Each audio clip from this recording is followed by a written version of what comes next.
At dawn in early 3rd century Rome, sunlight spilled across marble as if the city itself had been carved to reflect eternity. Columns glowed. Bronze statues caught the light. From the Forum to the Capitoline Hill, everything proclaimed permanence. This was not a civilization preparing for decline. This was an empire certain of survival. Romans did not merely believe their empire would last forever. They organized their world around that assumption. The idea of Roma Aeterna, eternal Rome, was more than poetry. It was ideology. Coins bore the phrase, orators repeated it, imperial ritual reinforced it. Rome equaled order. Order equaled civilization. To imagine Rome's end meant imagining the end of the world itself. Daily life reflected that confidence. Grain ships arrived from Egypt with clockwork regularity, feeding nearly 1 million residents through the state dole. Crowds gathered for games paid for by imperial taxes. Senators oversaw vast estates worked by tenant farmers and enslaved labor. Bureaucrats recorded shipments, levies, and census data with meticulous precision.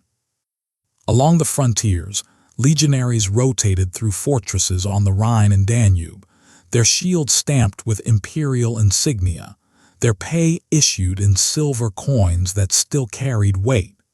Rome's borders stretched from Britain to Syria, guarded by men who believed they defended something immortal. Yet beneath the polished stone and ceremonial certainty, strain spread quietly. Military salaries consumed an ever-growing share of imperial revenue. Each new emperor promised higher pay to secure loyalty, locking the state into a cycle of rising costs. Taxes increased. Currency purity declined.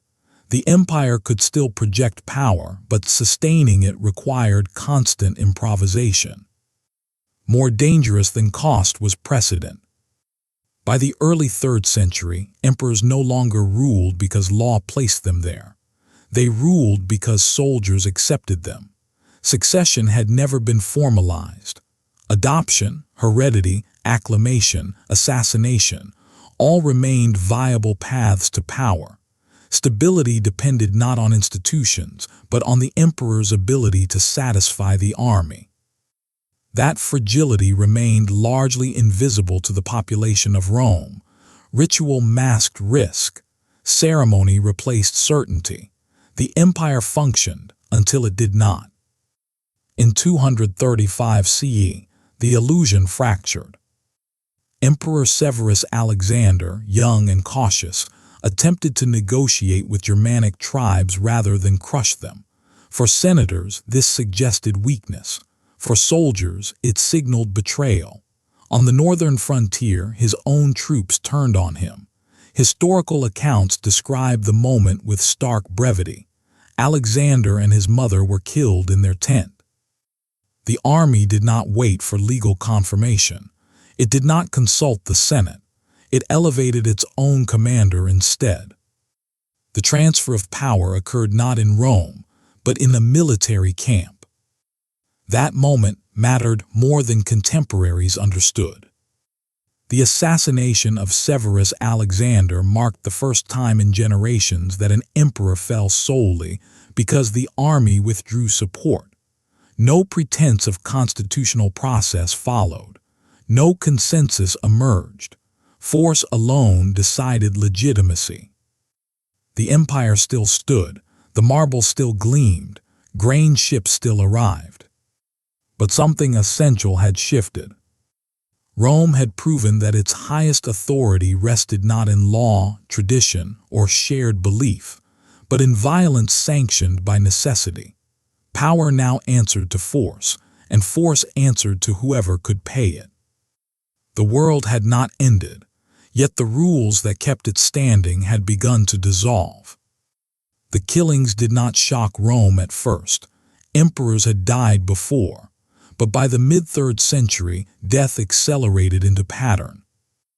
After 235 CE, the imperial throne became a prize seized by whoever could command soldiers for a season.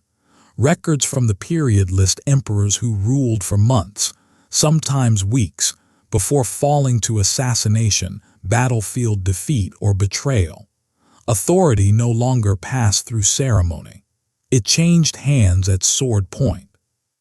From 235 to 284 CE, historians identify more than 26 legitimate emperors, alongside dozens of usurpers. Some never reached Rome. Others died before coins bearing their image fully circulated. Governance collapsed into improvisation. On the Danube frontier, a legionary adjusted his loyalty as often as his armor straps. Pay mattered more than oath. When one commander promised silver, men followed. When the next offered more, allegiance shifted again. Evidence from military papyri and coin hoards confirms the pattern. Loyalty had a price, and Rome paid it in debased currency.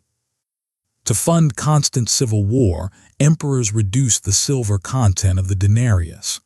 Under Gallienus, coins that once held nearly pure silver became mostly bronze washed thinly with precious metal. Inflation followed quickly. Soldiers demanded higher pay. Civilians hoarded goods. Markets faltered. Cities began to contract. Archaeological layers show abandoned forums, uttered baths, and hastily fortified town centers. Roads decayed as maintenance faltered. Banditry spread along trade routes once patrolled by imperial authority. Rural populations withdrew behind walls or disappeared into subsistence farming. The empire still claimed unity, but reality fractured. In the West, generals carved out the Gallic Empire, ruling Gaul, Britain, and parts of Hispania independently. In the East, Palmyra under Queen Zenobia controlled Syria and Egypt, Rome's grain lifeline. These were not rebellions of desperation. They were rational responses to imperial failure. Contemporary historians such as Zosimus describe a world where law no longer restrained power. Armies crowned emperors. Emperors murdered rivals. The Senate watched, largely irrelevant. Civil war replaced governance as the empire's primary activity. For civilians, exhaustion replaced fear. Taxes rose while protection vanished. Grain shipments faltered. Urban crowds thinned. Inscriptions commemorating civic pride disappeared, replaced by hurried defensive walls and emergency decrees. The empire had not fallen, yet it no longer functioned as a coherent state.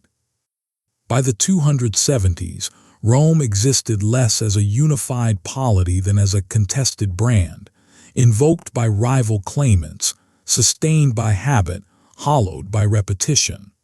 The crisis did not end in collapse. It ended in survival by transformation. But survival would demand a price few recognized at the time.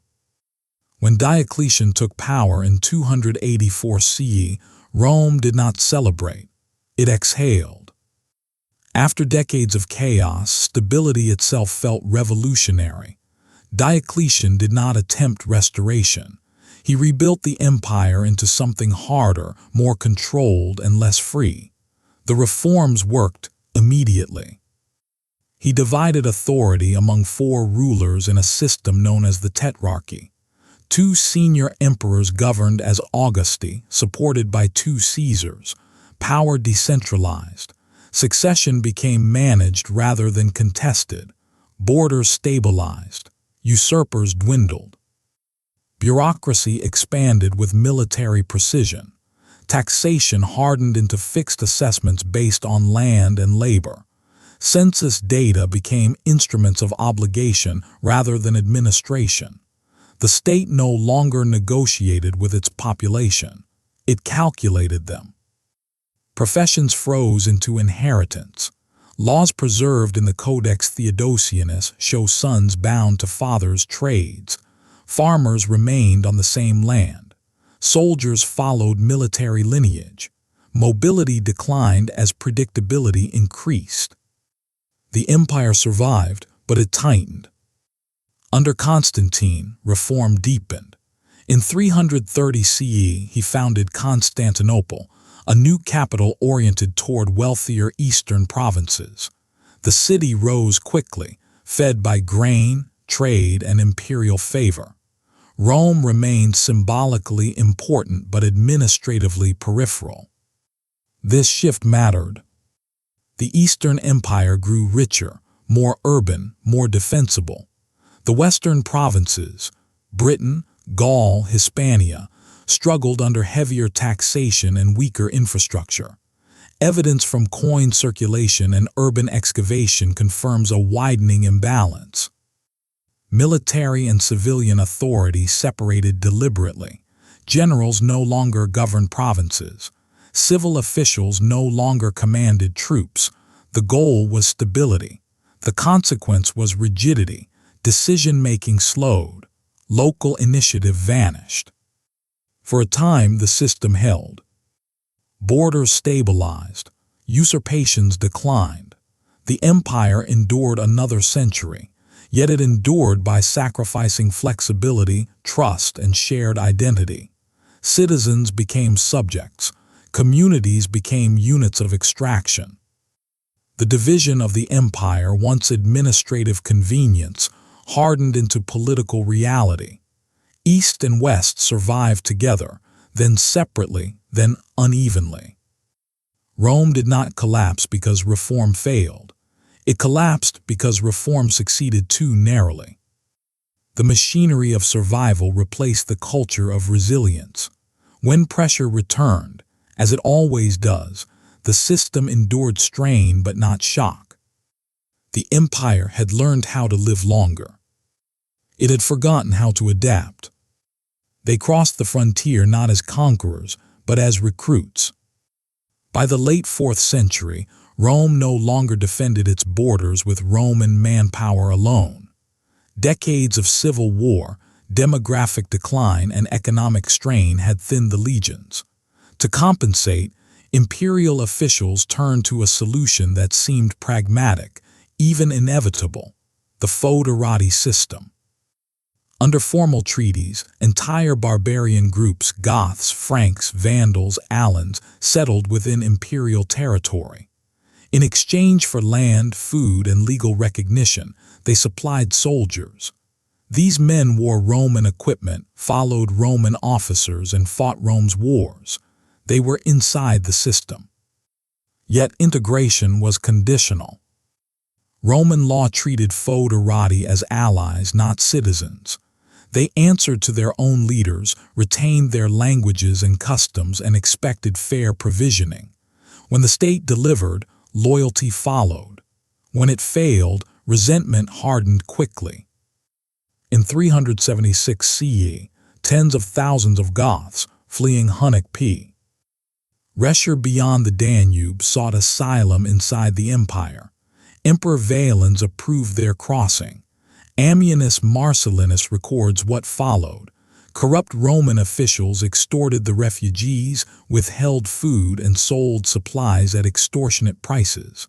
Starvation spread. Anger followed. The Goths did not rebel as invaders. They rebelled as betrayed dependents. 2 years later, near Adrianople, Roman authority met the consequences of its own system. Valens, impatient for glory and misled about enemy numbers, marched without waiting for reinforcements. The Roman army engaged a force it had helped create. The battle unraveled quickly.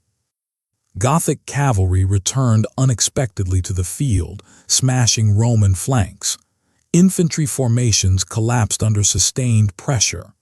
Ammianus describes soldiers trapped, suffocating under their own shields, unable to maneuver. By evening, the emperor lay dead, his body never conclusively identified. Adrianople was not just a defeat, it was a revelation. For the first time in centuries, a Roman emperor had fallen in open battle against forces operating within imperial territory. The myth of invincibility shattered. More troubling still, The empire could no longer clearly distinguish between external enemy and internal asset.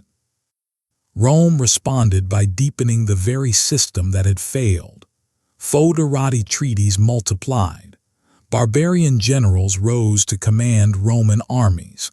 Figures like Alaric served the empire before turning against it, not out of hatred for Rome, but frustration with its broken promises. The borders still existed on maps. In reality, they had moved inward, into pay rosters, command tents, and imperial councils. Rome had not been breached. It had been absorbed. When Rome fell in 410 CE, the world stopped listening and started remembering. Alaric's Gothic army entered the city through the Salarian Gate after months of failed negotiation. For 3 days, looting spread through districts that had not seen foreign occupation in nearly 8 centuries. Temples emptied, aristocratic houses burned. Refugees fled along ancient roads, carrying whatever they could lift. The shock echoed far beyond Italy. Rome was not the capital anymore. That honor belonged to Ravenna, defensible behind marshes and walls. But symbolism mattered. Rome remained the heart of memory, ritual, and identity. Its violation felt cosmic. Contemporary letters describe disbelief more than panic. Jerome, writing from Bethlehem, confessed that his voice failed him. The unimaginable had occurred. Yet the empire did not collapse. The bureaucracy continued. Tax collectors still traveled, armies still marched, emperors still issued laws. This dissonance fueled denial. The sack, many argued, was a singular disaster, not a terminal event. To answer the crisis of meaning, Augustine of Hippo began writing The City of God. His argument reframed catastrophe as spiritual correction. Rome had fallen before, he insisted. Empires were mortal. Faith endured. It was a powerful response, and a revealing one. The need to philosophically explain Rome's suffering exposed an unspoken truth. Political recovery no longer felt plausible on its own terms. Administratively, the West hollowed out rapidly. The court in Ravenna governed through paper authority over shrinking territory. The tax base collapsed as land fell out of imperial control or slipped into private hands immune to assessment. Coin circulation dwindled.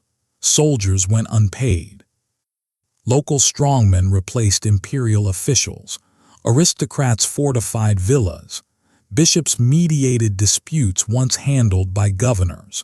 Power fragmented not through invasion but abandonment. Rome still stood as stone in memory, but it no longer commanded. Even Alaric did not intend destruction. He sought office, land, legitimacy. The sack was leverage, not annihilation. That fact unsettled contemporaries most of all. Rome had fallen not to hatred but to negotiation gone wrong. By the mid-5th century, no single moment marked the end. Authority faded unevenly, like light at dusk. Laws applied in some regions, ignored in others. Imperial titles persisted without imperial power. The sack of 410 became a symbol because it needed to be. It offered a moment to grieve, to blame, to explain. The real collapse was quieter. It unfolded in empty treasuries, unpaid troops, and cities that no longer looked to Rome for answers. By the time the West accepted this truth, there was nothing left to reclaim, only fragments to inherit. By the mid-5th century, the Western Roman Empire still had emperors. It no longer had authority. Imperial courts lingered in Ravenna, issuing laws that rarely traveled beyond city walls. Emperors appeared in ceremony, not command. Real power belonged to generals who controlled troops, supplies, and access. The state had become ornamental. Britain slipped away first. Around 410 CE, imperial administration withdrew permanently. Coin circulation ceased, villas emptied, local elites governed alone, no reconquest followed. Rome did not lose Britain in battle, it simply stopped answering. Gaul fractured next. Taxation faltered as land passed into private or barbarian control. Imperial officials vanished from inscriptions. Roads decayed. Cities contracted behind defensive walls. What remained of Roman order persisted unevenly, dependent on personalities rather than institutions. At the center of this hollow empire stood men like Ricimer, a Germanic general with Roman title but no imperial blood. Ricimer ruled through emperors he appointed and discarded. He commanded armies, negotiated with barbarian kings, and decided succession. Emperors rose and fell at his discretion. None reigned long enough to matter. This pattern repeated across the West. Military strongmen governed Italy. Visigothic kings ruled Aquitaine in Roman forms without Roman subordination. Vandals controlled North Africa, severing the grain supply that once fed Rome itself. The tax base collapsed with it. The imperial spine, the ability to extract resources, enforce law, and project power, had snapped. Archaeology confirms the change. Urban centers shrank dramatically. Public buildings ceased. Coin hoards disappeared. The material markers of state presence evaporated within decades, not centuries. Yet the language of continuity persisted. Laws still referenced provinces long lost. Titles survived without territory. The illusion of empire endured even as its mechanics failed. For ordinary people, disillusionment replaced loyalty. Protection now came from local lords, bishops, or warbands. Roman citizenship offered no shield. Identity followed power, not memory. The Western Empire did not collapse in flames. It withered from exhaustion. By the time anyone admitted the loss, the structure that once held the West together existed only in words. In 476 CE, the Western Roman Empire ended without protest. A teenage emperor named Romulus Augustulus sat on a throne that no longer commanded armies, taxes, or allegiance. His title echoed Rome's founders. His power did not.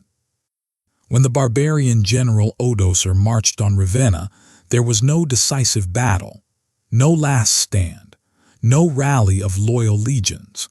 Odoacer deposed the boy quietly and sent the imperial regalia east to Constantinople. The gesture mattered more than the act. By returning the symbols of empire, Odoacer acknowledged what everyone already knew. The West no longer required an emperor. One ruler sufficed, and that ruler lived in the East. Romulus Augustulus disappeared from history almost immediately. Sources record no execution, no resistance, no exile of consequence. He faded as his office had faded before him. Odoacer ruled Italy as king, not emperor. He governed through Roman administrators, upheld Roman law where useful, and commanded a mixed army of federate troops. Life continued. That continuity unsettled later chroniclers. There was no singular catastrophe to mourn, no final battle to commemorate.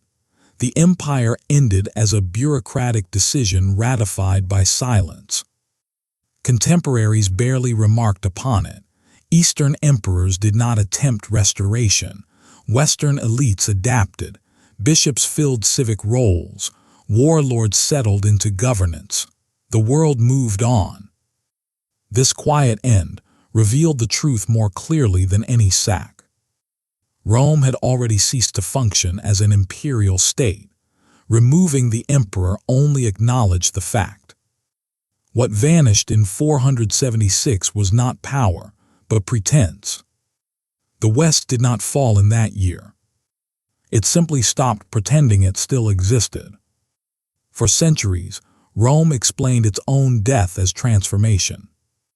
Late Roman elites reframed collapse as evolution. Institutions changed, cultures blended. The empire lived on, they argued, in law, faith, and memory. This narrative endured because it comforted survivors. Modern archaeology tells a harsher story.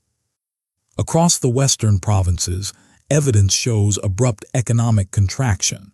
Coin circulation collapsed within a generation. Long-distance trade vanished. Specialized crafts disappeared. Brian Ward Perkins documents a material regression so sharp that everyday objects reverted to pre-Roman simplicity. This was not gradual decline, it was systemic shock. Peter Heather's work reinforces the speed. The Western Empire lost revenue faster than it could adapt. Military dependency on barbarian forces accelerated fragmentation. Administrative collapse followed within decades, not centuries. Rome did not fall slowly. It fell while insisting it was adapting. The refusal to name collapse became part of the collapse itself. By clinging to continuity, elites delayed reckoning. By redefining loss as change, they surrendered recovery. This matters because Rome's fall has never remained in the past. Empires often collapse while denying it. Institutions persist on paper long after function ends.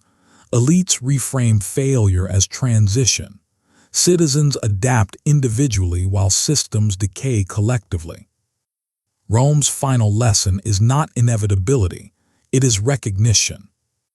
Collapse accelera. Tests when societies mistake survival rituals for resilience, when symbols replace capacity, when adaptation becomes avoidance. The Western Roman Empire did not lack intelligence, resources, or culture. It lacked honesty about the speed of its own unraveling. That blindness did not cause the fall, but it ensured that when the end came, no one knew how to stop it or even how to say it aloud.